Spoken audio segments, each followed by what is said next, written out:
வினவுவோம் அறிவோம் 23. திருவாவடுதுறை ஆதீனம் 24வது குருமகா சன்னிதானம் சீர்வளர் சீர் அம்பலவான தேசிகரது பொன்னார் திருவடிகளை பணிவோமாக. வினவுவோம் அறிவோம் 23. 23வது வினா, திரோதானம் என்றால் என்ன? இந்த வினாவிற்கான விடையை ஸ்ரீ அருள்நந்தி சிவம் அருளிய சிவஞான சித்தியார் சுபக்கம் எனும் நூலின் 177வது திருப்பாடலின் மூலம் காணலாம். மலங்கள் ஜடம், தாமே செயல்பட மாட்டா என்றால் அந்த மலங்களை இயக்குவது எது? மலங்களை இயக்குவது பெருமானது சக்தியே. அந்தந்த மலங்களை அந்தந்த தொழிலில் ஈடுபடுத்தி மல பரிபாகம் வருவிக்கும் சிவசக்தியே மறைத்தலை செய்யும் திரோதாயி எனும் மலமாக சொல்லப்படுகிறது. உயிரின் அறிவை மறைப்பது ஆணவ மலம். அந்த மலத்தை தொழில்படுத்துவது திரோதானம்.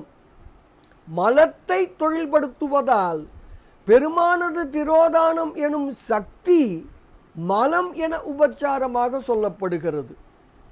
இதனை ஸ்ரீ அருள்நந்தி சிவம் அருளிய சிவஞான சித்தியார் சுபக்கம் எப்படி கூறுகிறது தெரியுமா? மாயையின் காரியத்தை மாயேய மலமது என்றும் ஏயும் மும்மலங்கள் தம் தம் தொழிலினை இயற்ற ஏவும் தூயவன் தனது ஓர் சக்தி திரோதான கரியது என்றும் ஆய்வர்.